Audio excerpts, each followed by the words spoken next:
Hello दोस्तों, स्वागत है आपका एक बार फिर से आपके अपने YouTube channel the job portal and online सेवा में, जहां मिलता है आपको ऑनलाइन सॉल्यूशन। दोस्तों, इस वीडियो में आपको बताने वाला हूं railway recruitment cell central railway की तरफ से न्यू रिक्रूटमेंट निकाली गई, जिसके लिए आप ऑनलाइन अप्लाई कर सकते हैं। तो क्या एलिजिबिलिटी क्राइटेरिया रखा गया है, अगर आपका सिलेक्शन हो जाएगा तो कितनी सैलरी आपको दी जाएगी, क्या एजुकेशन क्वालिफिकेशन आपके पास होना चाहिए, यहाँ पर सारी जानकारी आज के इस वीडियो में आपको बताने वाला हूँ। तो वीडियो को ध्यान से लास्ट तक देखते रहिए। अगर वीडियो पसंद आए तो वीडियो को लाइक करें। चैनल पर आप नए, चैनल को आपने अभी तक सब्सक्राइब नहीं किया है तो सबसे पहले तो चैनल को सब्सक्राइब कर ले और साथ में बेल आइकन को जरूर प्रेस करें, ताकि आने वाली हर वीडियो की नोटिफिकेशन आप तक सबसे पहले पहुंच सके और आप हमारा वीडियो सबसे पहले देख पाए, क्योंकि हम ऐसे ही नई नई वीडियो आपके लिए हमेशा लाते रहते हैं। चलिए दोस्तों, शुरू करते हैं आज का वीडियो। तो दोस्तों, यहाँ पर आप देख सकते हैं railway recruitment cell central railway की तरफ से ये जो है न्यू वैकेंसी निकाली गई है। और इसका जो एडवर्टाइजमेंट है आपको कहाँ से डाउनलोड करना है, कैसे डाउनलोड आप कर सकते हैं, यहाँ पर मैं सारी जानकारी आपको देने वाला हूँ। तो यहाँ पर आपको नीचे स्क्रॉल डाउन करना है और यहीं पर आपको एक ऑप्शन मिल जाएगा, recruitment against open advertisement sports quota for the year 2021-22। और इसको थोड़ा और नीचे स्क्रॉल डाउन करना है तो यहाँ पर एक ऑप्शन है click here to apply online, और उसी के नीचे आपको ऑप्शन मिल जाएगा click here to view download notification in English और इन हिंदी। ठीक है, तो दोनों ऑप्शन हैं यहाँ पर। आप चाहें तो हिंदी में भी डाउनलोड कर सकते हैं, आप चाहें तो इंग्लिश में भी आप इसको डाउनलोड कर सकते हैं। जो आपकी प्रोफिशिएंसी है लैंग्वेज में, पढ़ने में या समझने में, आप उसके हिसाब से यहाँ पर एडवर्टाइजमेंट डाउनलोड कर सकते हैं। तो पहले मैं इसका एडवर्टाइजमेंट आपको बता देता हूँ, क्या एलिजिबिलिटी क्राइटेरिया यहाँ पर रखा गया है। तो दोस्तों, यहाँ पर आप देख सकते हैं एम्प्लॉयमेंट नोटिस नंबर यहाँ पर दिया है, जो कि RRCCR 2021 और recruitment against open advertisement sports quota for the year of 2021-22। ठीक है, तो यहाँ पर स्पोर्ट्स कोटा में निकली है vacancy. Central railway invites online application from the eligible sports person who are citizen of India for filling up 21 post of the sports quota. ठीक है, तो यहाँ पर स्पोर्ट्स पर्सन के लिए 21 पोस्ट निकली है, जिसके लिए आप ऑनलाइन अप्लाई कर सकते हैं। The post are open to all regardless of community, there is no reservation for SC/ST OBC। ठीक है, तो यहाँ पर जो ये पोस्ट निकली है सारी कम्युनिटी के लिए निकली है, सारी कैटेगरी वाइज निकली है, और इसमें कोई भी रिजर्वेशन यहाँ पर नहीं दिया गया है। सबसे पहले हम बात करते हैं शेड्यूल की, मतलब डेट्स की, कि इसमें स्टार्टिंग डेट क्या है और लास्ट डेट क्या रखी गई है। उसके बाद हम बात करेंगे कि बाकी एलिजिबिलिटी क्राइटेरिया की। तो यहाँ पे आप देख सकते हैं जो ओपनिंग डेट इसकी स्टार्टिंग वो 13 दिसंबर, मतलब आज से ही फॉर्म स्टार्ट हो चुके हैं। 13 दिसंबर इसकी ओपनिंग डेट है और लास्ट डेट है इसकी 27 दिसंबर। तो 27 दिसंबर तक आप शाम के 5 बजे तक ये फॉर्म फिलअप कर सकते हैं ऑनलाइन। और breakup of post discipline wise यहाँ पर जो है दिया गया है, कितनी पोस्ट है डिसिप्लिन वाइज यहाँ पर दिया गया है, आप देख सकते हैं। सबसे पहले बास्केटबॉल जो कि वुमेन के लिए है, पाइवोट, पॉइंट गार्ड, फॉरवर्ड एक पोस्ट है। बॉक्सिंग जो कि मेन के लिए 49, 69, 75, 81 एंड 91 केजी के लिए जो कि एक पोस्ट है। हॉकी जो कि मेन के लिए है, और फॉरवर्ड, हाफ या डिफेंडर एक पोस्ट है। यहाँ पर टोटल 3 पोस्ट निकली है। ठीक है, ये है लेवल 5/4 की। अब लेवल 3/2 की हम यहाँ पर बात करें तो यहाँ पर और कितनी वैकेंसीज है और किस स्पोर्ट्स कोटा के लिए, यहाँ पर देख सकते हैं आप। वाटर पोलो मेन के लिए है, ऑलराउंडर है, एक पोस्ट है। एथलेटिक्स के लिए वुमेन के लिए जो कि एक पोस्ट है। Long distance, sprint, steeplechase. Badminton जो कि मेन के लिए निकली है, सिंगल या डबल एक पोस्ट है यहाँ पर। बास्केटबॉल मेन के लिए, प्ले मेकर या ऑलराउंडर सेंटर के लिए जो कि एक पोस्ट है। बॉक्सिंग जो कि मेन के लिए 49, 69, 81 और 91 केजी में एक पोस्ट है।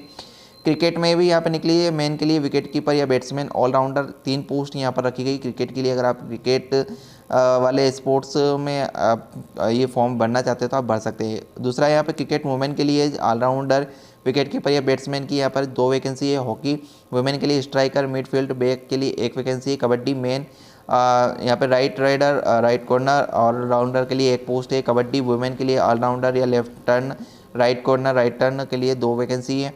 ठीक है, उसके बाद यहाँ पर नेक्स्ट है वॉलीबॉल के लिए वुमेन के लिए जो कि, और ब्लॉकर, यूनिवर्सल अटैकर या एक पोस्ट है यहाँ पर। वेट लिफ्टिंग वुमेन के लिए 45, 55 और 76 केजी में यहाँ पर निकली, और टोटल यहाँ पर एक पोस्ट जो है निकाली गई है। अगर आप इसके लिए अप्लाई करना चाहते हैं तो कर सकते हैं। ठीक है, उसके बाद रेसलिंग मेन के लिए रेसलिंग GR और रेसलिंग FS मेन के लिए 55, 60, 97, 130 केजी में।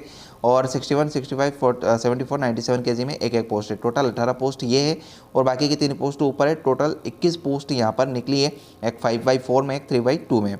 ठीक है, अब इसके लिए क्या एलिजिबिलिटी क्राइटेरिया यहाँ पर मांगा गया है, हम उसकी बात कर लेते हैं। सबसे पहले हम बात करते हैं एज लिमिट की, कि क्या एज लिमिट आपके पास होना चाहिए आप अगर इस फॉर्म को फिलअप करना चाहते हैं, अप्लाई करना चाहते हैं। तो एज लिमिट की हम बात करें तो मिनिमम 18 और मैक्सिमम 25 साल की यहाँ पर एज लिमिट मांगी गई है।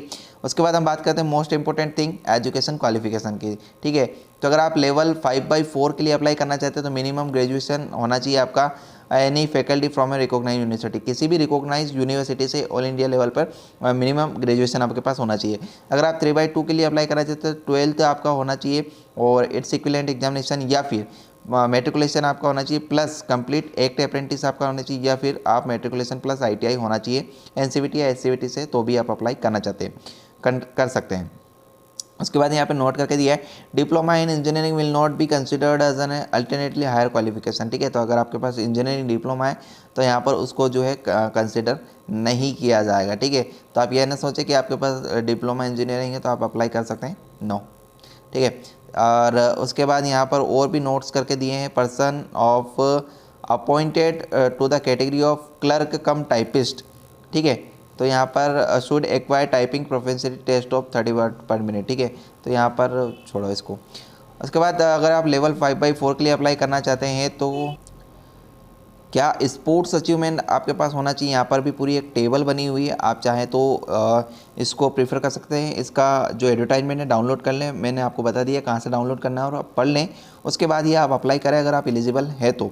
ठीक है, स्पोर्ट्स अचीवमेंट इसमें जो है बहुत ज़रूरी है अगर आपको इसके लिए अप्लाई करना है तो। ठीक है, तो सारे यहाँ पर जो जितने भी स्पोर्ट्स पर्सन के लिए वैकेंसी निकली है, जितने भी स्पोर्ट्स में निकली है, उसके लिए क्या एलिजिबिलिटी क्राइटेरिया यहाँ पर रखा गया है वो सारा आपको पहले पढ़ लेना है, उसके बाद ही अप्लाई करना है, अदरवाइज़ आप अप्लाई ना करें। ठीक है, तो यहाँ पे हर एक स्पोर्ट्स के लिए अलग अलग कैटेगरी वाइज यहाँ पर जो है सारी एलिजिबिलिटी क्राइटेरिया दी गई है। उसके बाद हम बात करें एप्लीकेशन फ़ीस की कि कितनी इसमें आपकी फ़ीस लगने वाली है अगर आप इसके लिए अप्लाई करना चाहते हैं।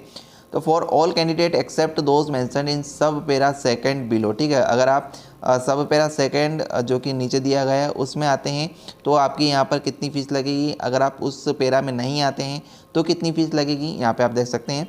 आपका यहाँ पर चार्ज लगेगा 500 और जो कि जो चार्ज है 500 with a provision of refunding 400 to those who are found eligible as per notification and actually appear in the trial after deducting bank charges। ठीक है, तो 500 का चार्ज यहाँ पे लगेगा जिसमें से आपका जो 400 है वो रिफंडेबल अमाउंट रहेगा। ठीक है, और अगर आप SC ST ex serviceman, person with disability, women या माइनॉरिटीज़ कैंडिडेट हैं तो 250 रुपये का चार्ज आपका यहाँ पर लगने वाला है। ठीक है, तो 500 250 का यहाँ पर जो है चार्ज रखा गया है। तो दोस्तों यहाँ पर मैंने सारी एलिजिबिलिटी क्राइटेरिया क्या क्या रखा गया है सब आपको बता दिया। अगर आप एलिजिबल हैं तो ही अप्लाई करें, अदरवाइज ना अप्लाई करें। ठीक है, चलिए अब हम बात करते हैं यहाँ पर कि आपको ऑनलाइन अप्लाई कैसे करना है, ऑनलाइन एप्लीकेशन फॉर्म फिलअप कैसे करना है। ठीक है, तो यहीं पर मैं आपको सारा बता देता हूँ, यहीं इसी एडवर्टाइजमेंट पे सारी स्टेप्स दी गई है कि कैसे आपको ऑनलाइन अप्लाई करना है। ठीक है, तो candidate are required to apply online by visiting www.rrccr.com। ठीक है, तो जो ऑफिशियल वेबसाइट है RRCCR की उस पर जाना है और उसी पर आपको विजिट करना है। जैसे ही आप विजिट करेंगे तो वहीं पर आपको ऑनलाइन एप्लीकेशन की लिंक मिल जाएगी, उस लिंक को आपको ओपन करना है और जैसे ही आप लिंक को ओपन करेंगे सेकंड स्टेप आती है candidate are required to log on the RRCCR website provided for filling online application for recruitment against sports quota and fill up the personal details biodata etc carefully. ठीक है, तो आप जैसे ही online link पर click करेंगे तो वहीं पर आपको सारी डिटेल्स जो है अपनी डालनी है और रजिस्ट्रेशन कर लेना है। जैसे ही रजिस्ट्रेशन कर लेंगे आपका यूज़र ID पासवर्ड मिल जाएगा, उस यूज़र ID पासवर्ड से आपको लॉगिन कर लेना है।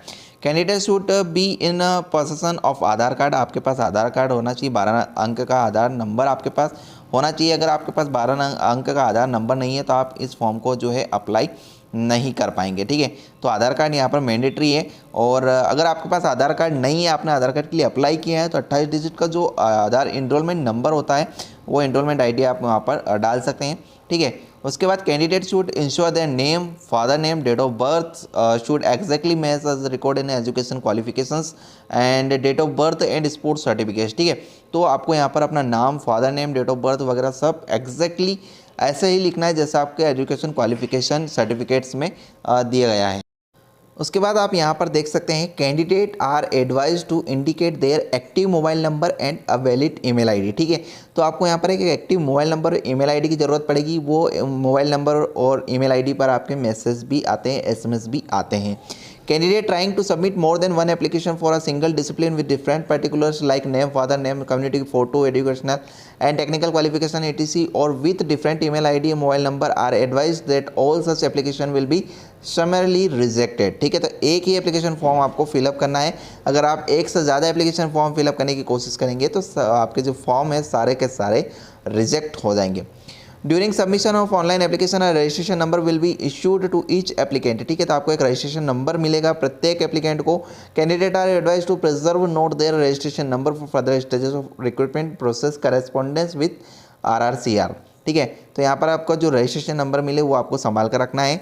To avoid last minute rush candidate are advise in their online interest to submit online application must before the closing date. ठीक है, तो क्लोजिंग डेट से पहले ही आपको जो है ऑनलाइन एप्लीकेशन सबमिट कर देना है। ठीक है, इसके बाद हम बात करें यहाँ पर स्कैन फोटोग्राफ की, तो आपका यहाँ पे एक स्कैन फोटोग्राफ लगेगा जो कि आपको अपलोड करना है और इसके साइज़ 20 से 70 के भी होना चाहिए। उसके बाद नेक्स्ट आपका यहाँ पे सिग्नेचर लगेगा। सिग्नेचर की जो साइज़ है वो 20 से 30 के भी होना चाहिए। यहाँ पे हेल्प डेस्क नंबर भी दिया है, आप चाहे तो इन नंबर पर कॉल करके जो आपके डाउट्स हैं वो भी क्लियर कर सकते हैं। ठीक है, इसके बाद हम यहाँ पे बात करें डॉक्यूमेंट्स की कि क्या क्या डॉक्यूमेंट्स आपके यहाँ पर लगने वाले हैं जो कि आपको यहाँ पर अपलोड करने हैं। तो यहाँ पे देख सकते हैं scan copy of minimum academic qualification certificate, आपका जो स्पोर्ट्स सर्टिफिकेट है अचीवमेंट वो आपका यहाँ पे लगेगा, और मार्कशीट्स आपकी लगेगी। Scan copy of caste certificate, जो भी आपकी कास्ट सर्टिफिकेट है वो आपको यहाँ पर लगेगा। इनवैलिड एप्लीकेशन रिजेक्शन यहाँ पर जो है हो सकते हैं, आपको